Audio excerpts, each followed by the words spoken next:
Hey all, welcome back. It's another video where I unbox a fragrance, and this one is not unknown to me because a few videos ago I did a breakdown of the sample pack from Eris Parfums.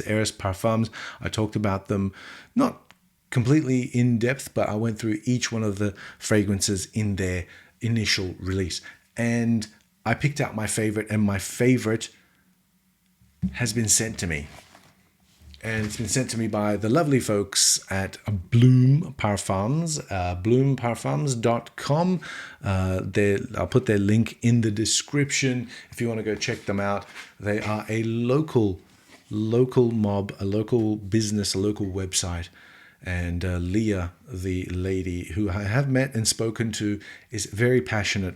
It's a passion project for her. It's not like she's trying to become the next Jeff Bezos or something like that. She just wants to make people smell good. She wants to unearth fragrances that are, or fragrance houses from fragrances from fragrance houses that are probably not as well known. Maybe independents and people have really put in the effort into bringing a collection to life. And so I got this box and I got this handwritten note as well, which is very lovely.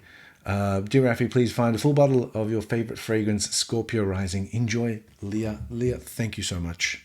I do appreciate it. As people do know on this channel, I do not. Some people do actively pursue being in that game of, trying to get as many full bottles as they can, or as many bottles as they can get sent from various houses, various websites, various shops, various labels. I do not, and I have not ever. Okay, actually, I've been sent, I think, a total of 2 bottles in my entire existence. So this, a 50ml bottle of Scorpio Rising from Eris Fragrances, is a nice change. It's a nice change. I want to wear this tonight, actually, because it's that kind of night. And I like this fragrance. I'll tell you why I like this fragrance. I liked it the most. It's not the fact that I didn't like any others. I just liked this the most. Of course, the perfumer for the entire house, for the entire first collection, is Antoine Lee, a very famous sort of perfumer, has done quite a bit of work with some of the big sort of designer houses. This is actually immaculately wrapped. I'm going to butcher the unwrapping of this. Here's the box here. It is made in France. Isn't everything made in France? In terms of fragrances anyway. I liked this fragrance the most because, let's get the bottle out of here. It's actually in there pretty snug. All right, here we are. That's the bottle itself.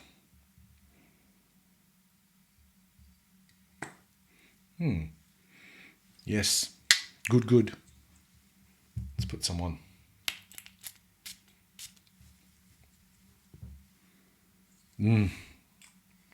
I like that.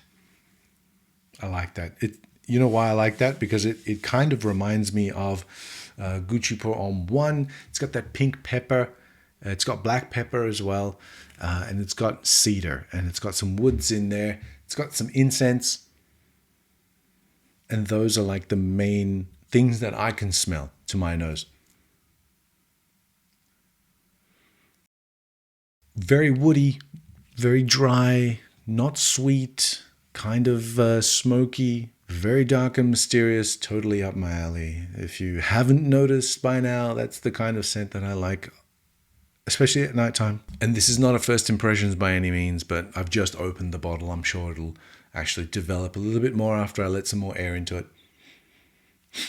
Develop or degrade, whatever you want to call it. It'll oxidize a little bit more, I guess. What does this smell like? If you've ever smelled Comme des Garçons Man 2, it's in that sort of bracket. I kind of get Gucci Pour Homme vibes out of it, Gucci Pour Homme 1 vibes out of it. As a matter of fact, maybe I should just go get that and do a comparison. It's just so easy to do with the Werection in full display behind me to get something like this out and do a comparison. Let's do that.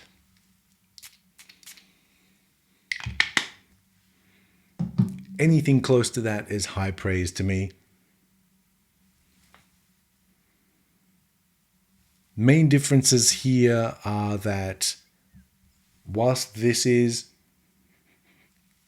a little bit more sort of boozy up top when it comes on, and you can sense the incense right away, the smokiness, the pencil shavings right away, the papyrus.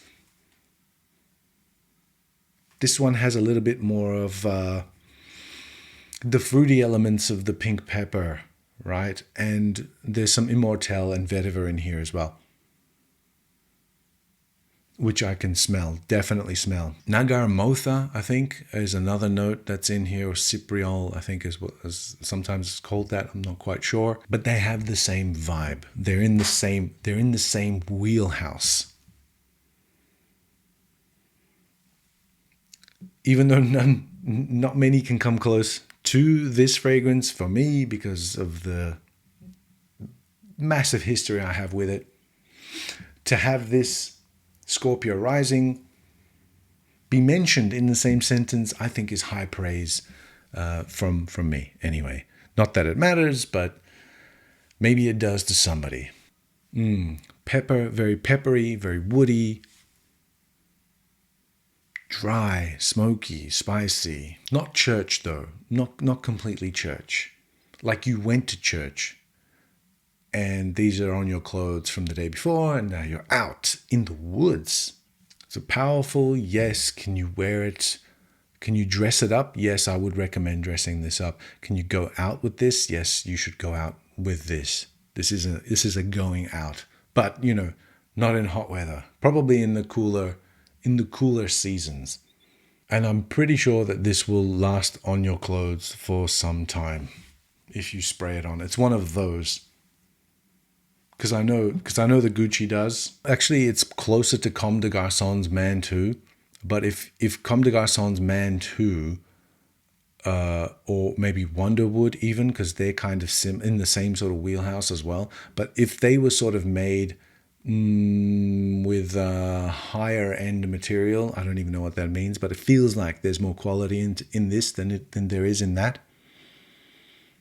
I feel like there's more subtlety in it than that, and that seemed kind of rough around the edges and sort of unfinished almost. But this one comes across as like more polished, a more accomplished sort of individual, as a visual representation of what this fragrance is in comparison to those Comme des Garçons fragrances.